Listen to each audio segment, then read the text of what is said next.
everybody, and welcome to Ditch the Bullshit podcast. Today I have the beautiful Molly Butler on, and I'm really excited because she has some awesome stuff to talk about today. So, Molly, I'm going to let you take it away and introduce yourself to everybody.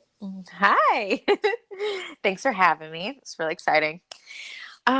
So a little bit about me. 30 years old, live in San Diego, travel the world. Had a really big awakening in my life when I was 24. My dad went missing, and it took about 9 months to find out that he was murdered.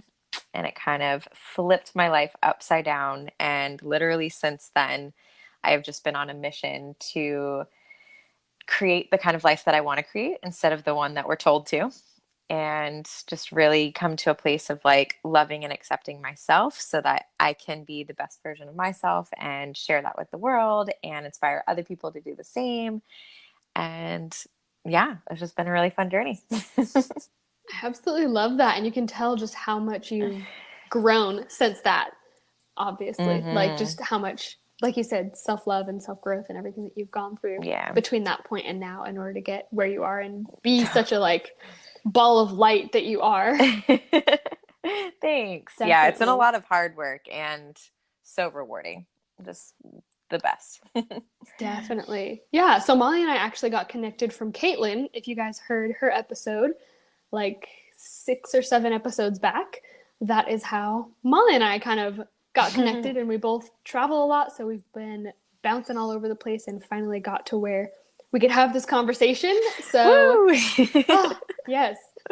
Basically, what Molly does for work is really, really cool. And I'm really excited for you guys to hear more about that. So, you've heard a little bit about obviously something massive that she's gone through in her life with her dad being murdered. And I know that there are some other things that happened that really encouraged you to start pursuing life differently. So Mm-hmm. if you'd like to go more into that, you're totally welcome to.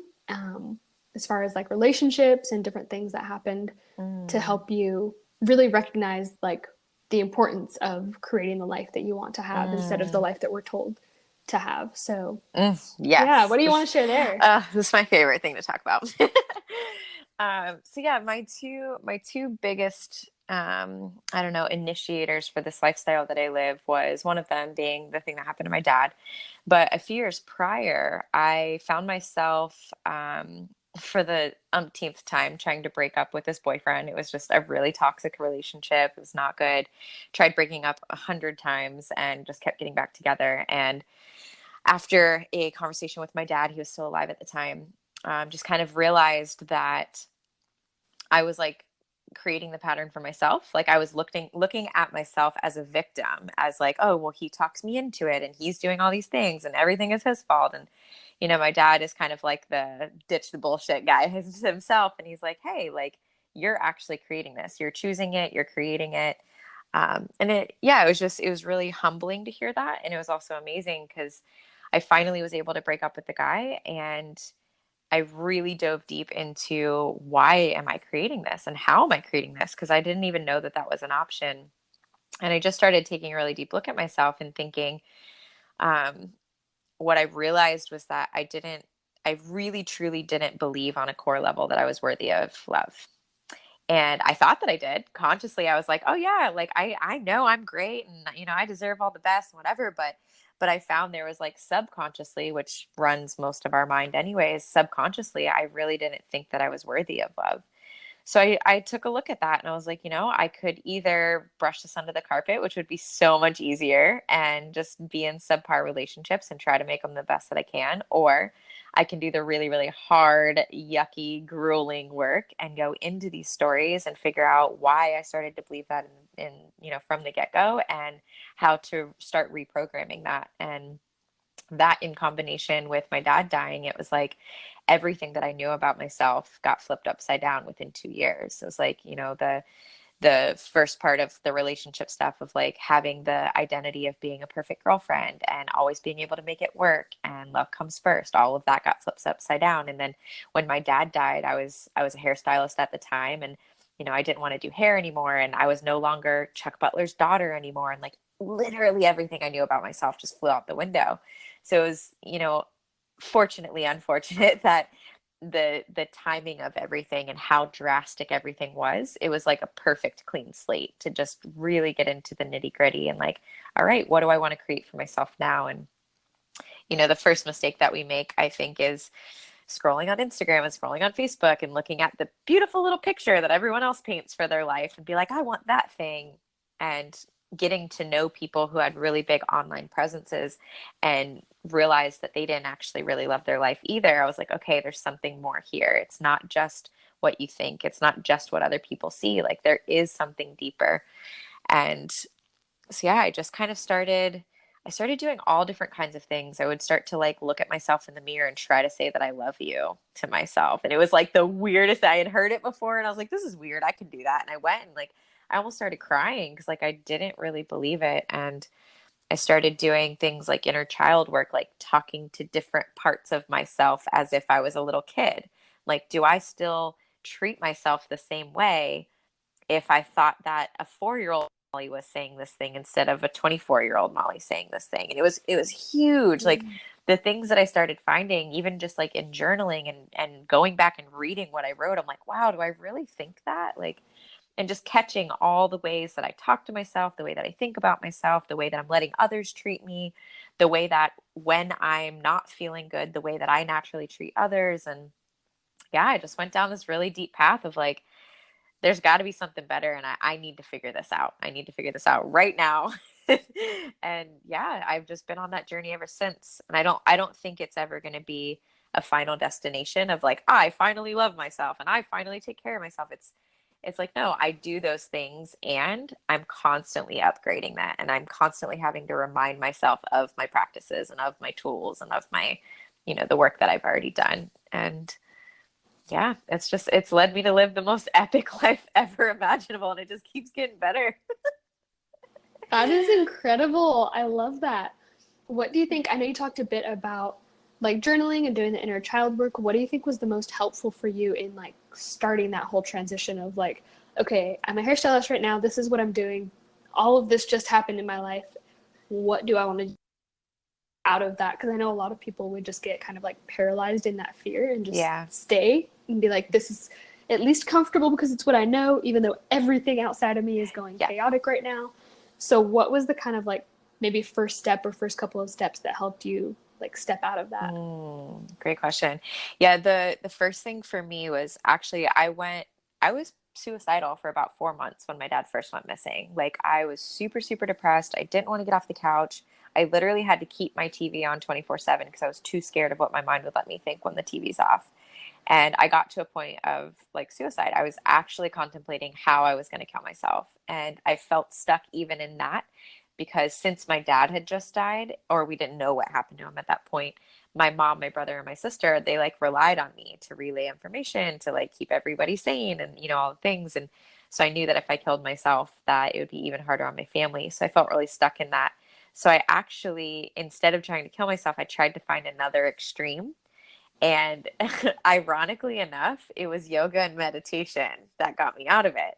So like I tried some drugs, I tried some conversations with people, like I tried different things and I was like, the thing that I want to feel doesn't last. Like I get a little glimpse of it if I do something, but it doesn't last. And then I feel 8 times worse after, trying those things. So I had read something around meditation where like people that meditate all day, every day for 40 years are in just a pure state of bliss. And I was like, that's what I want. Like, and it was so funny because I didn't start it the way normal people start of like, oh, I want to be more mindful in my life. I was like, no, I want to kill myself. I want to escape. And I need to find a way to do that while still living because I can't kill myself.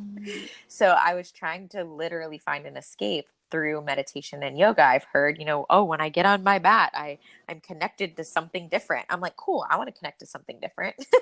And like, when I meditate, I'm like tapped into this, thing outside of me. I was like, yeah, give me that because I don't like what I'm experiencing right now. So I started meditation and yoga and, it was slow moving at first, but within my very first yoga session, I experienced something different. There was like a different energy or a different way of being and a different way of feeling my body. And I was like, all right, there's something to this. So I just kept doing it every day and every day. And then I'd start doing it like more often every day, like a couple times a day. And I noticed that as I did it more and more, meditation and yoga helped me get into my body and feel different things. And meditation paired with it helped me like literally see my thoughts.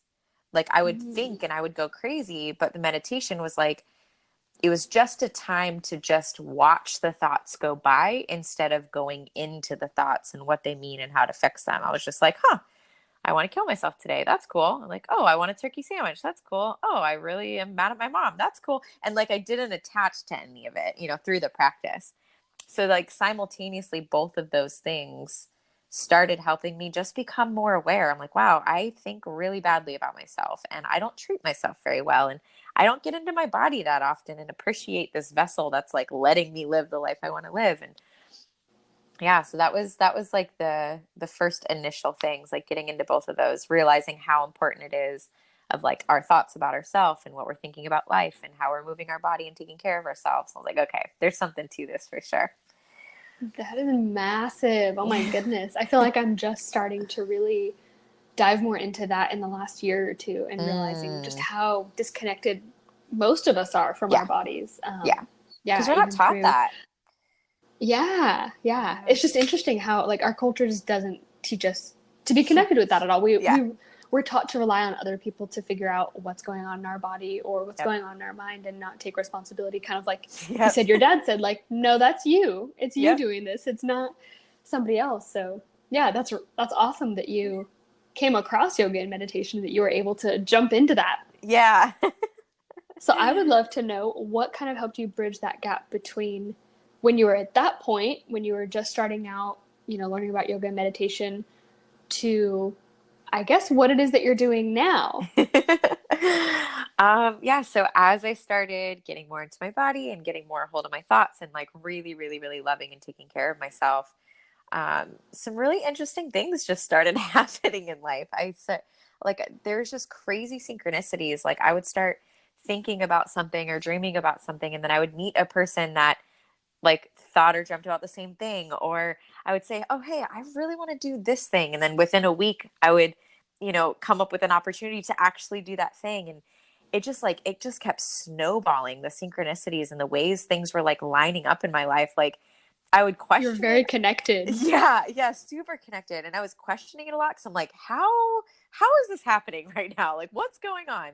But at the same time, it was almost like my tagline soon became, you can't make this shit up. Like, because it was happening over and over and over.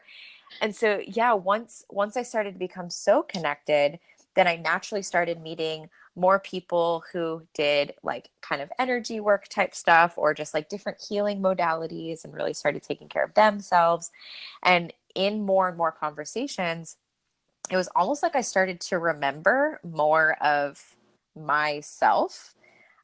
So like for example, I would talk to my mom and I was like, "Hey mom, like I'm having some crazy things happen. Like, my friend's knee was hurting the other day and I just kind of put my hand on her knee and I had this really good intention of like sending love and light to it. And then her knee felt better. And I'm like, this, like, am I crazy? What's happening?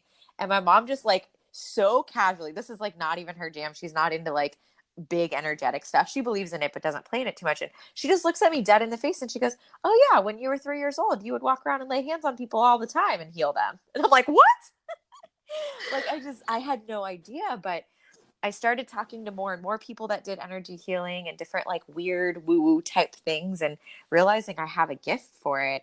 And then when I went through a breakup last year and it left me just totally, back to square one, feeling like I was back to square one. Of course, that's never actually true, but I went to a girlfriend of mine who did the system called Energy Mastery and she was working on me and every other appointment was different. So one appointment would be cleansing out my energetic field and basically just taking out any kind of like negative things that aren't serving me, taking out any things that like just literally aren't mine, maybe like from someone else that I connected to, just like cleaning me out.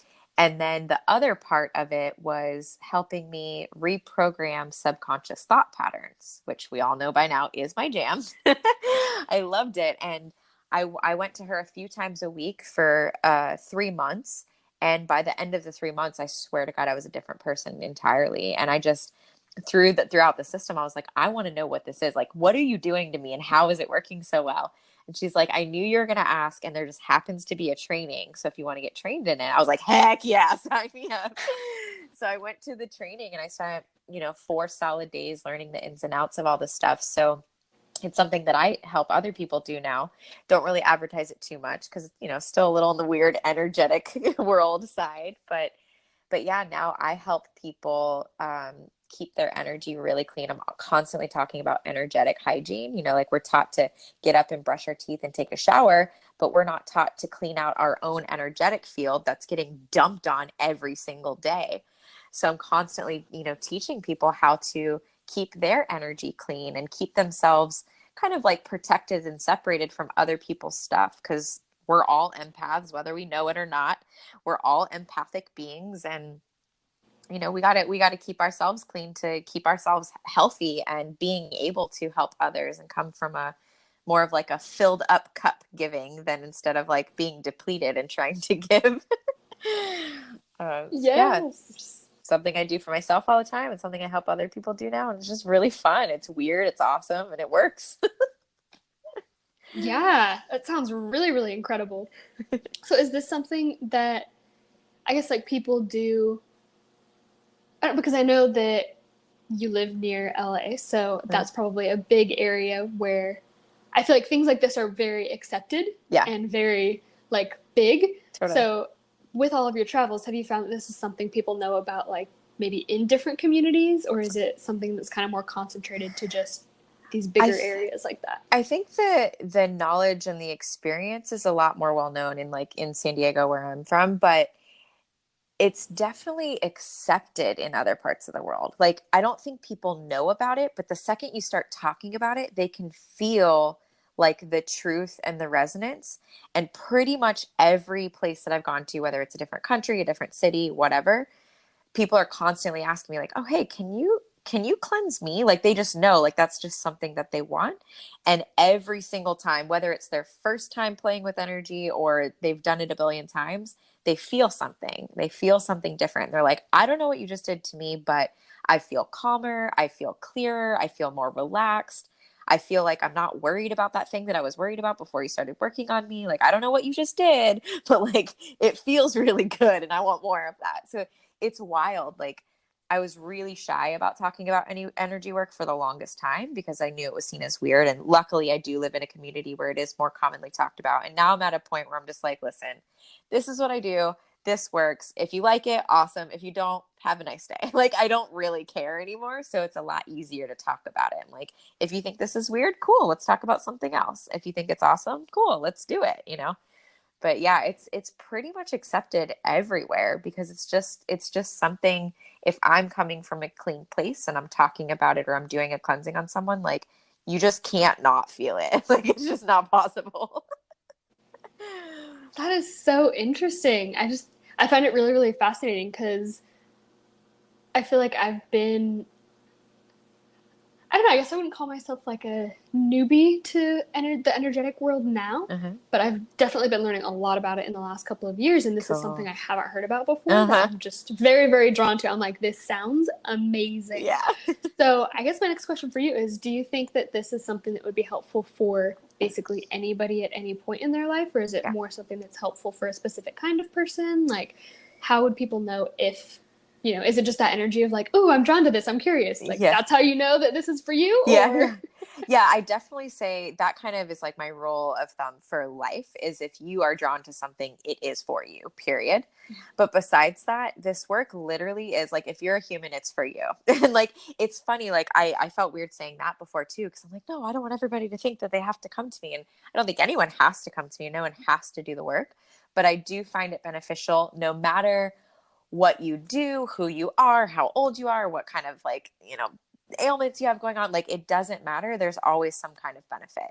So like for me, I found the work in a time where I really needed help and I really needed healing. So it helped me get through that, which was amazing.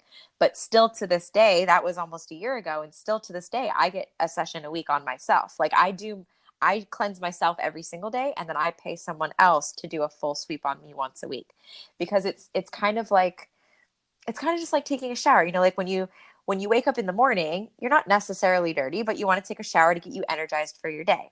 And at the end of the day, you want to take a shower and like wash everything off. It's kind of the same thing with your energetics. You know, you wake up in the morning, you have a little cleanse. I'm like, hell yeah, I'm ready for my day. I can get anything done. I'm super clean and clear, coming from a good place. And at the end of the night, you kind of clean everything else off that you picked up during the day. So like, even if there isn't something going on that you need to heal or fix, it's still just like, it's preventative, and yeah, it just keeps everything at like a really clean slate. So that way, when you do find something you need to fix or heal, because inevitably we all will at some point in our life, it's so much easier to get to those things because you don't have all the extra gunk. You know, it's not hiding underneath all the extra stuff. I love that so much. I'm glad that you said that you like gave that analogy, and also that you explained it as like a shower, and that it's like preventative, because I feel like a lot of people who listen to this podcast are probably also into health and nutrition, and it's kind of the same thing with like Right. your gut. Like Right. if you're treating your body well and it can process everything properly, like you're gonna feel good. Yep. And you're gonna be like the proper body weight for what your body wants to maintain. Right. But if you're not doing that, it's gonna be a lot harder to move some gunk out and all that. Totally. So yeah, Totally. I really love that Yeah. explanation. That's such a cool way to explain it. Yeah. So this has been really, really amazing, and I think really informative. So I guess my next question for you is, if people want to test this out, can they do it online? Is it something that they have to do in person? Should they contact you? Should they find someone near them? How does it work? Definitely contact me. The great thing about this work is it's kind of like Wi-Fi. It works from anywhere. I like it. My favorite sessions to do with people are in person for sure, just because I'm kind of like an in-person kind of girl. Like I just love face-to-face time. But the sessions do work remotely also. So as long as we have a phone and I'm able to communicate to you what I'm doing when I'm doing it, I can do it anywhere in the world. I was in California and did a session on a girl in England once, and it was really awesome. I've also been in Thailand and worked on my friend in San Diego. So I can do it from anywhere. It's not something that people want to try to do themselves. And I really, really, really need to be like extra cautious about that. Because some people think like, oh, you're just like waving your hands in front of me, I can do the same thing. But the thing is, like, I went through massive training with some masters that actually gave blessings and gave all the extra knowledge behind what to do and when to do it. Because it's particular for every person. It's like if you come and you're wanting to do a preventative, it's a lot different than if I were to do, you know, something on someone healing. So for people to play around with energy stuff, I did that for a few years before I got certified in anything. And I was just playing with energy all the time because it was cool and it's easy and anyone can do it. But what happens is we open up to a lot of things that don't actually serve us. And you don't know that if you don't have the right tools. And luckily, I have tools to do it. And, you know, if I don't feel like a good fit for someone, I always have someone that I can refer someone to. So I would say definitely, if any of this calls to you, if you're interested, even just have questions, whatever, reaching out to me personally, whether I can help you or someone that I can know can help you. I have a very, very big network. So I'm always confident, like no matter what you need, either me or someone that I know has you covered for sure. I love that. I love that. That sounds like so much fun. And I know that you have a retreat coming up. Is it in February? Yes. I think What are the details on that? What's going to be happening? I'm so excited. So this has been in the making for like 2 years. I've had people ask me for years to do some kind of setting where they can just come and be with me in the space, in the knowledge, and experiencing the things that I experience on a day-to-day. People have been asking for years. It's finally here. I'm doing it from February 21st to the 24th. It's a Thursday through Sunday. It's going to be on the coast in Florida. I'm currently booking the place. So the whole idea is have it in a warm place during the winter, so all the people in the winter can get an escape. The water is still warm in Florida in the winter. I grew up there. The water is still warm. So we'll have the ocean nearby, because there's some things that I'm going to be having people do, of like letting things go and setting intentions of bringing new things into their life. But basically it's 4 days of like self-indulgence in the most careful way. Like, and not careful as in cautious, but careful, like full of care. I'm teaching people how to reprogram subconscious thoughts. I'm teaching them how to add even just a few minutes of self-care into their day to make it better. They're going to be in a group of 12 other people. I'm maxing it out at 12 people. So they'll be in a group of 12 other people. Because, you know, like once you start caring for yourself, a lot of people in your life kind of start asking questions. And sometimes people get pissed off, especially if you're an overgiver, especially if you're a people pleaser. The people that you've been overgiving and pleasing to are going to get a little frustrated with you sometimes when you start taking care of yourself.